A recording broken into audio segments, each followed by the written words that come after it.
My name is Rachel Bennett.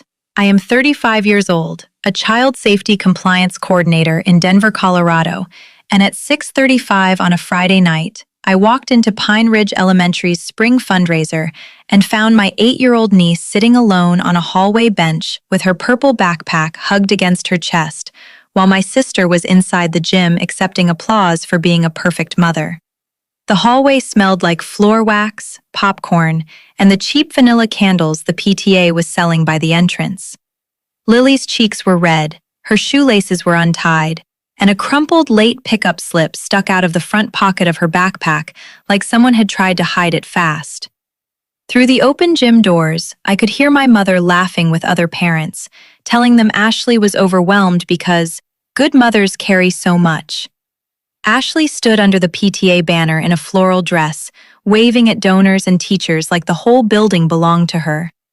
My father stood beside the raffle table, quiet as always, pretending not to see the child in the hallway. Derek, my sister's husband, was holding a clipboard and looking for me before I even reached the gym. That was when I knew I had not been called there for Lily. I had been called there to be cornered. My mother spotted me first, touched the microphone like she had been waiting for her cue, and said in front of parents, teachers, and half the PTA, "A childless woman should be useful somewhere. Rachel can finally act like this family matters." People turned. Ashley smiled too quickly. Derek lifted the clipboard. Lily looked down at her shoes. I did not answer. I took the purple backpack from the bench, felt the folded school office note inside, and realized the bag was heavier than an 8-year-old should have to carry. Before I tell you what happened when the principal played the pickup logs and my sister's perfect mother story fell apart in front of that gym, tell me this first. What time is it where you are right now, and where are you watching from? I want to know how far this story travels before my family understands that a child is not a calendar gap. In my family, Ashley had always been the protected one. She was 31, a lifestyle mom blogger, PTA favorite, and the kind of woman who could turn forgetting something into a story about how busy and lovable she was. I was the older daughter with rules. Ashley was overwhelmed. I was uptight.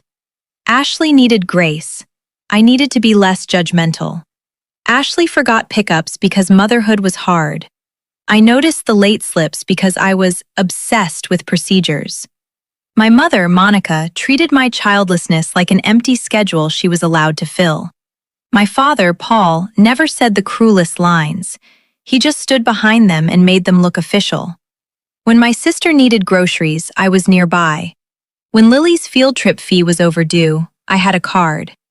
When daycare called and Ashley did not answer, I was suddenly the best aunt in the world.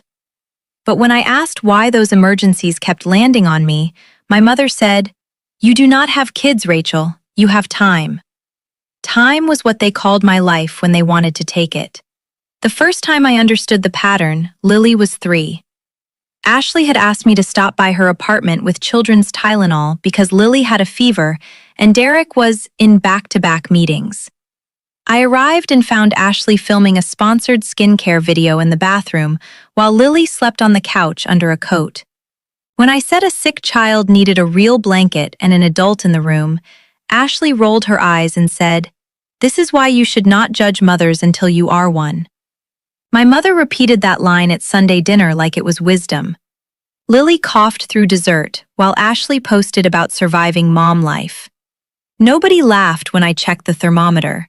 They only got annoyed because I had made concern look like criticism. That was how they trained the room. They did not ask whether Lily was safe. They asked whether Ashley felt supported. There were other moments. At Lily's preschool graduation, Ashley forgot the dress shoes, and I drove across town to buy a pair while everyone saved seats for her. When I walked in late, my mother whispered, "Do not make this about you." At 7, Lily missed a birthday party because Ashley mixed up the date. I sent the gift anyway, and my father said I was thoughtful only when it made me feel superior. When Derek lost the after-school portal password, I reset it from my work laptop during lunch, and later heard Ashley tell the PTA she had organized everything herself because moms do what needs doing. I once paid a $284 after-school balance so Lily would not be removed from the program before winter break. Ashley sent me a heart emoji and never mentioned it again. My mother told relatives Ashley was juggling motherhood and community leadership beautifully. I was juggling receipts. That was not beautiful. It was useful. My job made their insults sharper. I worked for a nonprofit after-school network, training staff on pickup authorization, emergency contacts, consent logs, late pickup procedures, custody paperwork, and the boring little safeguards that keep children from being handed to the wrong adult or left waiting in the wrong hallway. My former supervisor, Mrs. Helen Ward, had drilled one sentence into me during my first month. Consent is not optional just because adults are embarrassed. She said it after a divorced father tried to bully a front desk assistant into releasing a child without the proper authorization. Helen did not raise her voice. She just placed the folder on the counter and said, "The child's safety is not your shortcut." I learned from her that paperwork is not cold when a child is warm because it exists. A signature can be protection, a log can be a witness, a rule can be the only adult in the room. That was why my family hated my job. It gave language to things they preferred to call favors. When Ashley became PTA fundraising chair, the emergencies got more polished. She was suddenly the face of responsible motherhood at Pine Ridge Elementary. She posted photos of color-coded snack baskets, volunteer tables, gratitude journals, and Lily holding handmade signs about kindness. Behind those posts, she was late. Not occasionally, repeatedly. She blamed traffic, calls, migraines, Derek's schedule, the weather, and once a self-care webinar. The school office called me 3 times that year because I was on an old aunt contact sheet from kindergarten, not an emergency guardian form, just a backup number for field trips and illness. Each time, I left work, picked up Lily, bought her dinner, and told myself I was helping the child, not rewarding the adults. But help becomes a hiding place when the same people keep needing it for the same reason. The 4th time, I told Ashley clearly that I was not a legal guardian, not a default parent, and not available for repeated pickups without consent, planning, and direct communication. She cried to Mom. Mom called me selfish before I had even taken off my coat. "A real aunt steps up," she said. I said, "A real parent answers the school." She hung up. Truth ends conversations when people came only to collect silence. For a few months, the calls stopped. I thought Ashley had finally adjusted. That was my mistake. The first real crack came on a Tuesday afternoon at 4:18. I was leading a staff training about authorized pickup protocols when my office phone rang from a number I recognized as Pine Ridge. I stepped into the hallway because school calls do not wait. The secretary, Mrs. Kim, sounded embarrassed. "Ms. Bennett, Lily is still here, and we have you listed as primary emergency guardian." I froze beside a bulletin board covered in volunteer schedules. "That is not correct," I said. "I never consented to that." There was a pause. Paper shifted. "The form was uploaded last month with your digital signature." My hand went cold around the phone. "Please do not release Lily to anyone based on that form until it is verified." Mrs. Kim's voice changed, not defensive, alert. "Do you want me to notify Principal Porter?" "Yes," I said, "and preserve the submission record." The trainer in me was steady. The aunt in me was furious. A forged form is not a family favor. It is a door opened with someone else's key. I picked up Lily that day because she was sitting in the office with a granola bar and wet eyelashes, and whatever my sister had done, Lily was still a child. She ran to me and whispered, "Mom said you knew." I knelt in front of her and said, "You did nothing wrong." The purple backpack was beside her chair. Inside was another late slip, a library reminder, and a school office note asking parents to update pickup consistency. Lily watched me tuck the note back carefully, like even paper had become dangerous. On the drive home, She asked if I was mad. I said, "Not at you." She nodded, but children know when adults leave parts of sentences outside the car. That night, Ashley called me 9 times. I answered once. She started with panic, not apology. "Do not make this bigger than it is." I asked who signed my name. She said Derek handled the school portal because she had been overwhelmed. I asked again. She said, "You always help anyway."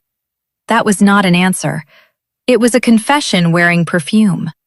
Derek took the phone and said the form was just backup language.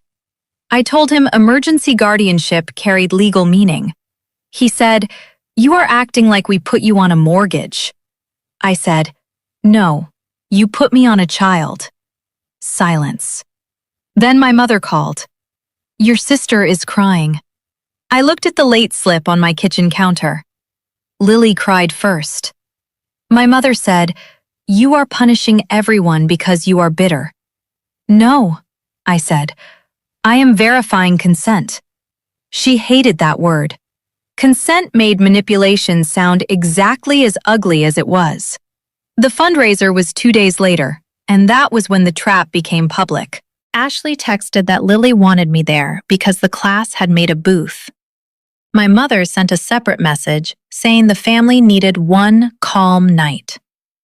My father wrote, "Please do not make this harder for your sister." Nobody mentioned the forged form. Nobody mentioned the pickup logs. Nobody asked if I was okay being listed as legal responsibility for a child without permission. So I went with copies. I printed my old aunt contact sheet, payment receipts for 2 after-school balances, screenshots of school calls, my text saying I did not consent to guardian status, and my work notes from the Tuesday call. I put them in a plain folder and drove to Pine Ridge with my stomach tight and my voice already trained to stay calm. People who expect you to explode never know what to do with a folder. Pine Ridge's gym was loud when I arrived. Balloons tapped against basketball hoops. Parents bought raffle tickets. Children ran between tables with painted faces and sugar on their hands. Ashley stood near the PTA banner, laughing with 2 teachers and a group of parents who followed her blog. Her booth had a sign that said, "Building community, one family at a time." Lily was not beside her.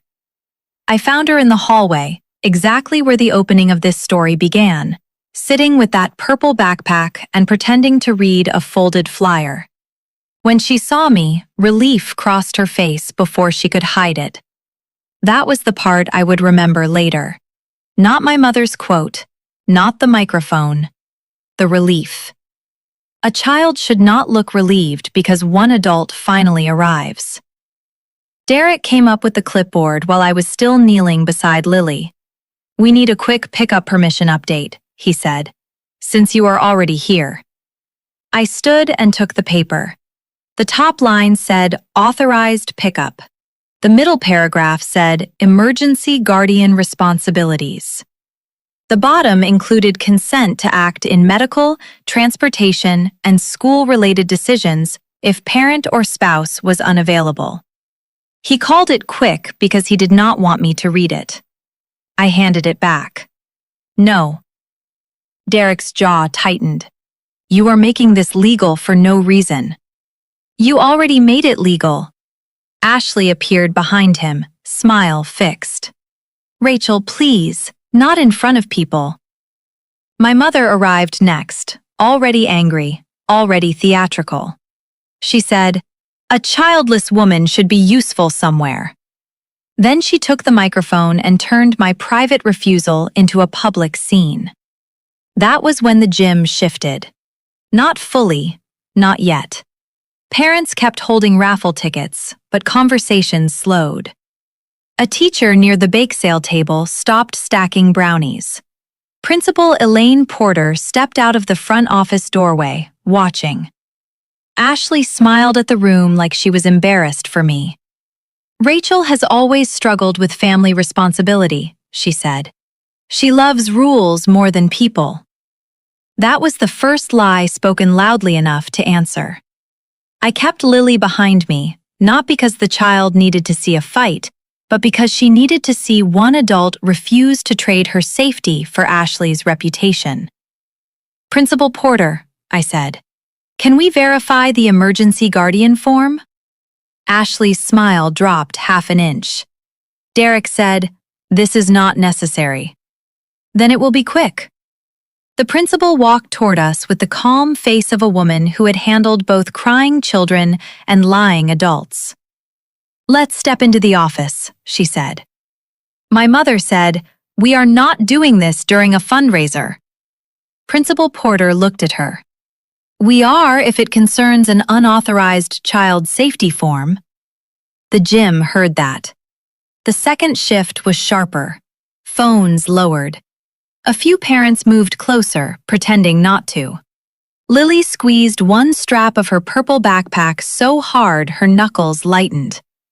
I looked down and said softly, "You can sit with Mrs. Kim." Mrs. Kim appeared at the office door and held out a hand. Lily went with her. That mattered.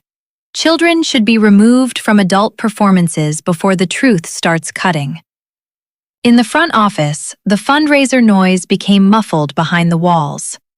The room held 2 desks, a copier, a row of attendance binders, and a tablet Principal Porter unlocked with one finger. Ashley stood near the door. Derek folded his arms. My mother stayed beside Ashley like a defense attorney with pearls. My father came in last and shut the door halfway. I opened it again. "Leave it open." My mother snapped, "You are being dramatic." "No, I am being witnessed." Principal Porter pulled up the emergency contact record. This form lists Rachel Bennett as primary emergency guardian with consent to transport, communicate with staff, and make temporary decisions if parents cannot be reached. Derek said, "Which she has done many times." I said, "Without that consent." Ashley said, "You always said Lily could call you." "Calling me is not forging me." Principal Porter tapped the submission details. Her expression changed. The digital form was submitted from the parent portal. Derek said, "Families share devices." Porter continued, "IP address matches the home account used for Ashley Miles. The signature field was uploaded as an image file." My mother blinked. "What does that mean?" I answered because I knew. "It means someone copied my signature." Derek said, "That is not fair." Porter turned the tablet toward me. There it was. My name, shaped like the old email signature I used on PTA documents I had edited for Ashley 2 years earlier. My throat tightened, but my voice stayed flat. "That is not my current signature." Ashley whispered, "Rachel." "Not sorry. Warning." Porter asked, "Did you authorize this form?" "No." She turned to Ashley. "Did Rachel give verbal consent?" Ashley's eyes filled. She knew we needed help. "That is not consent," Porter said. The record did not care who cried. My mother tried to step in. "This family handles things informally." Principal Porter said, "School guardianship is not informal." That was the first proof slap, clean and official. My father looked at the floor. He already knew the shape of guilt. Porter then pulled up pickup logs. "There is also a late pickup pattern." Ashley said quickly, "Every working parent has a few bad days." Porter did not argue. She turned the tablet. 14 entries. Dates, times, office notes, call attempts, who was reached, who was not. Lily waiting 18 minutes. Lily waiting 34 minutes. Lily waiting 52 minutes. Lily signed into office supervision. Lily given snack by staff. Lily crying on March 3rd. Lily picked up by Rachel Bennett after parent unreachable. Lily released late to Derek after third call. 14 times. The number sat there like a row of small, locked doors. My mother said, "That cannot be right." Mrs. Kim spoke from the doorway. "It is right." Everyone turned. She held the purple backpack in one hand and a folder in the other. I printed the front office call log. Ashley went pale. Derek said, "Why would you do that?" Mrs. Kim said, "Because Ms. Bennett asked us to preserve the record after she said she had not consented." The second proof had walked in, carrying my niece's backpack. Inside the folder were call attempts, late slips, and office notes. One note read, "Lily says Mom told her Aunt Rachel is supposed to come if they forget." Forget. As if children were umbrellas. Ashley covered her mouth. My mother whispered, "This is being blown out of proportion."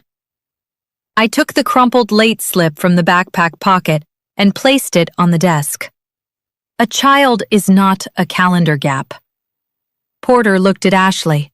Why was the aunt listed as guardian after repeated late pickups? Ashley said, "Because she is family." "Did she agree?" Porter asked. Ashley looked at Derek. Derek looked at my father. My father looked at the floor. The silence answered in order. Then my mother made the mistake that ended the performance. She said, "Rachel has no children. She does not understand what real responsibility feels like." The office went very still. Even the copier seemed too loud. I looked at the late slip, then at Lily's purple backpack, then at my mother. "You used my empty nursery as your emergency plan." She flinched, because I had never said it that plainly. I had no children, not because I hated children, not because I was incomplete, but because at 28 I had ended an engagement after my fiancé admitted he expected me to give up work once we had kids. My family called that stubborn. I called it refusing to build a life where my consent was decorative. Ashley knew that. My mother knew that. They still used childless, like unpaid. Porter closed the tablet. "This will require a safety meeting." Derek said, "That is unnecessary." Porter said, "It is mandatory." Third proof. Third consequence. No shouting required. The office door was still open, and several parents in the hallway had heard enough to understand the shape of it. Ashley's PTA friends were no longer smiling. One teacher stepped back from the doorway when my mother tried to catch her eye. Public image does not break all at once. First, people stop helping you hold it up. Principal Porter asked Lily to stay in the office with Mrs. Kim while the adults returned to the gym for the fundraiser announcement because the PTA vote was scheduled that night. I almost objected, then realized Lily wanted to sit somewhere quiet with her backpack and a granola bar. The safest thing I could do was not drag her through the scene. Porter told Ashley and Derek that Lily would not be released through any unverified contact list until the emergency form was corrected and a parent meeting was scheduled. Derek muttered about overreach. Porter said, "Child safety is not overreach." I liked her for that. In the gym, the air had changed. The music was still playing, but lower. Parents stood in little groups. The raffle table looked abandoned. Ashley walked in with her shoulders straight and her face wet, trying to look wounded instead of caught. My mother held her arm. My father followed, smaller now. The PTA chair, Mrs. Lawson, asked if they were ready to proceed with nominations. Principal Porter stepped to the microphone before Ashley could reach it. She did not expose Lily's private details. She did not need to. She said a child safety concern involving PTA leadership required postponing the chair vote pending review. The room went quiet enough that I heard a balloon scrape the wall. Ashley whispered, "Rachel, please." My mother turned toward me. "Fix this." 10 minutes earlier, I was selfish. Now I was useful again. I walked to the microphone, not to give a speech, but because my name had been used and I needed the room to hear one boundary. "I love my niece," I said. "That is why I will not let adults use my name to hide unsafe patterns." Then I stepped back. Short truth leaves less room for editing. A parent near the bake sale table asked Ashley, "Were the pickup logs really 14 times?" Ashley started crying again. Derek said, "This is a family matter." Mrs. Lawson said, "It became a school matter when the form was submitted." That was the room breaking away from them. Not with anger, with policy. My mother tried to gather her purse and dignity at the same time. She managed the purse. Outside the gym, Derek blocked my path near the trophy case. He kept his voice low. "You have no idea what you just did." I looked at his hand on the wall beside me. "Move." He did not. Ashley could lose everything she built here. She built it on Lily waiting. His eyes hardened. "You always wanted to prove you would be the better mother." That line was meant to cut where he thought I was softest. I glanced toward the office where Lily sat coloring with Mrs. Kim. No, I wanted her mother to arrive. He moved then because Principal Porter had come into the hallway. Witnesses shortened threats. My father tried next, gentler, which was worse. "Rachel, your sister is spiraling. Please do not push." "I did not forge the form." "She made a mistake." 14 times is a pattern." He rubbed his face. "You know how your mother gets." That was his entire marriage and my entire childhood in 6 words. I said, "I know how you let her." His hand dropped. Enablers hate when the light reaches them. The next 48 hours were the part my family never expected because they thought the public scene was the punishment. It was only the record opening. Principal Porter removed me from the emergency guardian form, restricted all pickup changes to verified in-person consent, and scheduled a mandatory parent safety conference with Ashley and Derek. The school documented the forged signature and late pickup history. The PTA postponed Ashley's chair nomination indefinitely. The after-school program required a written pickup plan with 3 verified contacts who had actually agreed. Ashley's blog went quiet for 6 days. My mother called me 23 times. I answered none. She texted that I had humiliated a mother in front of her community. I replied once. Lily was humiliated in a hallway 14 times. The calls stopped for 4 hours. Then Derek emailed me a PDF he called a misunderstanding resolution. It said I agreed the form had been uploaded during confusion, that Ashley and Derek had always acted in Lily's best interests, and that I would not discuss the matter with school staff, PTA members, or family friends. He had typed my name at the bottom again. Some men learn nothing from the first forged signature. I forwarded it to Principal Porter and my attorney. 10 minutes later, Ashley texted, "Why are you making him angry?" That told me more about their house than I wanted to know. I did not answer her. I called Mrs. Kim and asked only one question. "Is Lily safe today?" She said yes, picked up on time by Ashley herself, quiet but safe. That was enough for that day.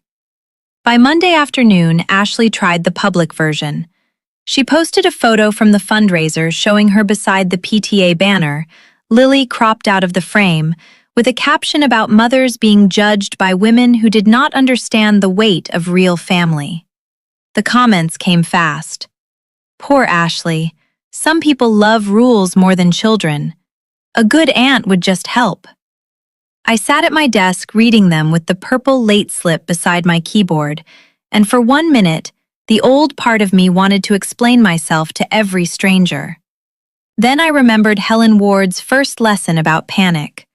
Do not chase the noise, preserve the record. I took screenshots, saved the URL, and sent the post to Principal Porter with one line. This is why the review needs to stay documented.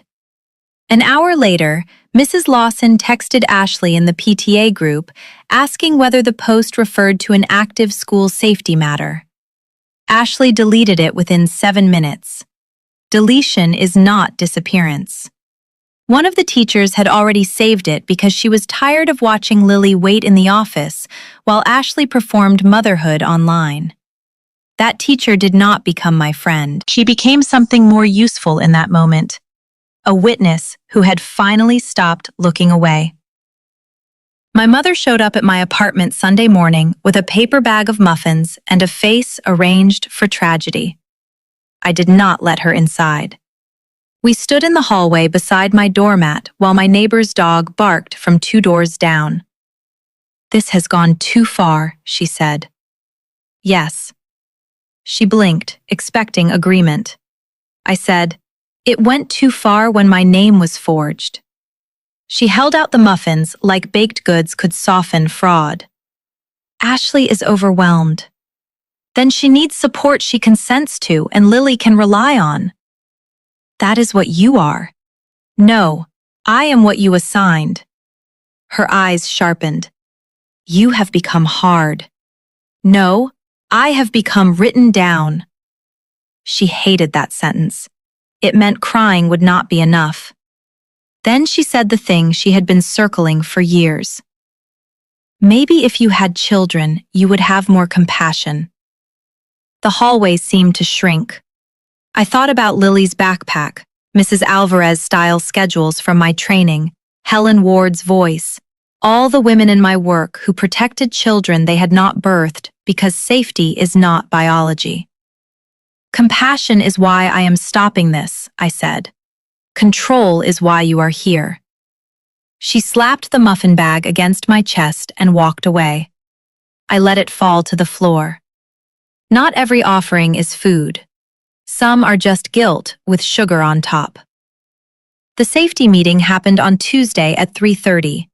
I attended only because Principal Porter requested clarification about my lack of consent and because I wanted the record clean. We sat in a conference room with a round table, a box of tissues, and a poster that said, "Every child, every day." Ashley looked exhausted.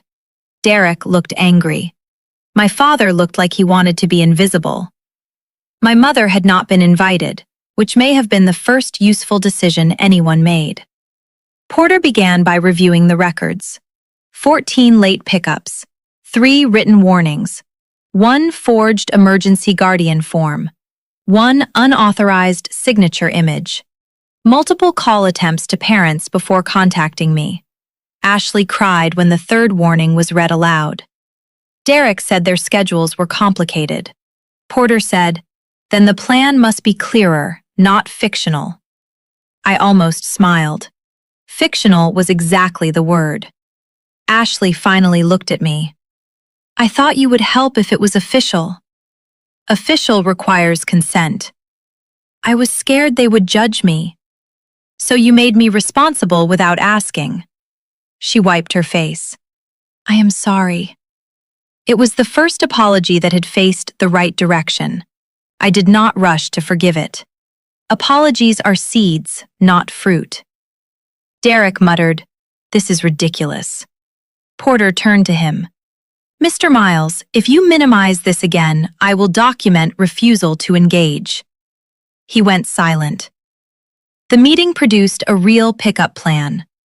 Derek's sister, who actually lived 10 minutes from the school and had agreed, became the second contact.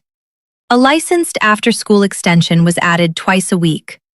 Ashley and Derek had to confirm pickup by 2 p.m. daily for 30 school days. Any late pickup triggered a written review. My name could not be added again without me appearing in person with ID. That was not cruelty. That was structure.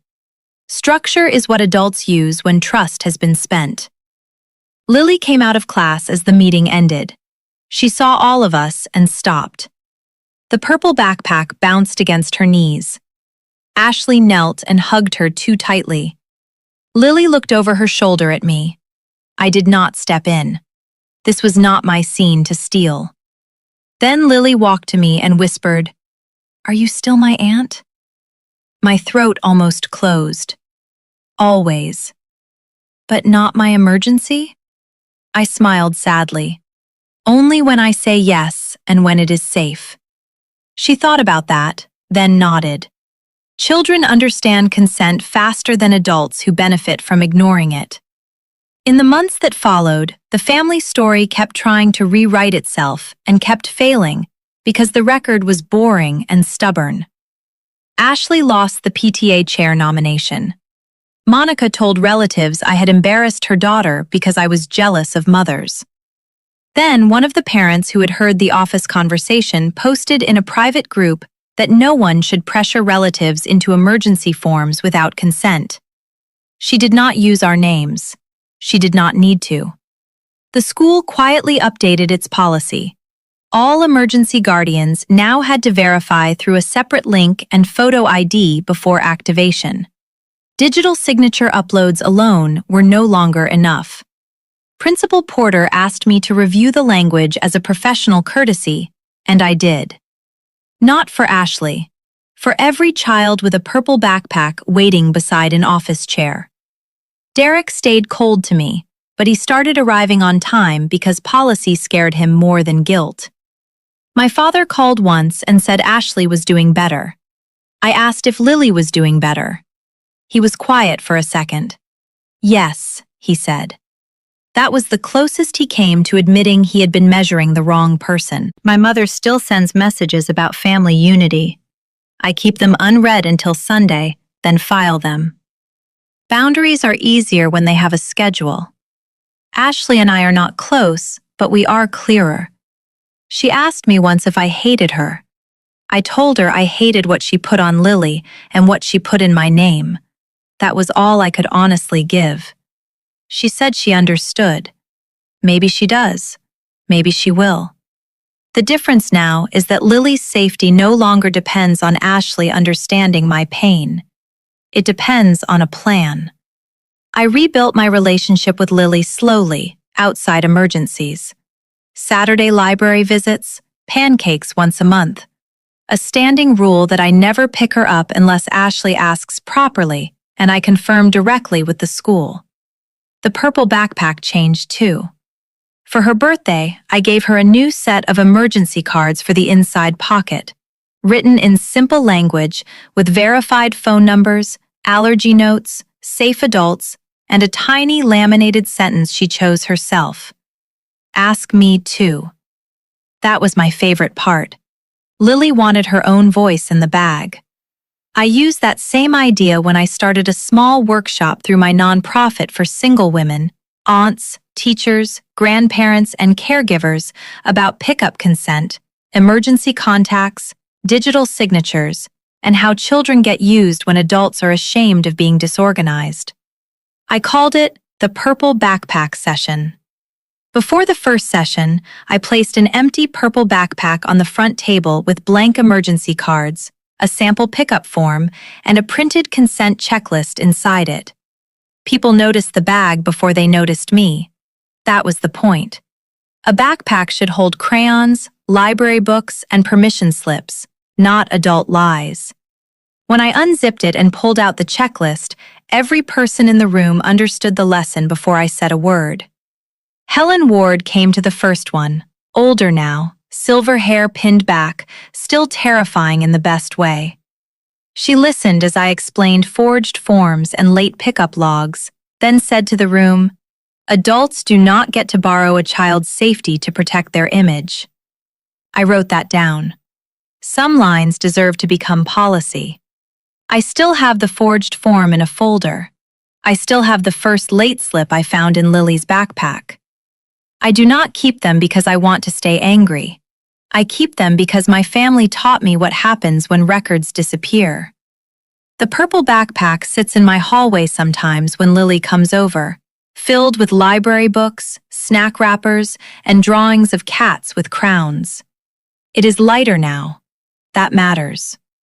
My family tried to shame me for being childless and useful, as if motherhood were the only way a woman could protect a child, and as if my life were empty enough to absorb their negligence. But the pickup logs told the truth. I was not the woman without a family. I was the adult they tried to turn into a form. I did not rescue Lily by becoming what they demanded. I protected her by refusing to let them make consent optional. A child is not a calendar gap. An aunt is not a forged signature.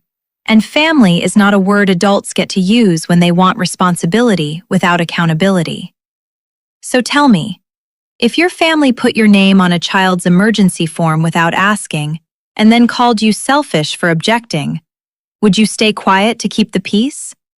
And if the pickup logs proved the truth in front of everyone, would you still let them call it a misunderstanding? Or would you protect the child and let the records speak?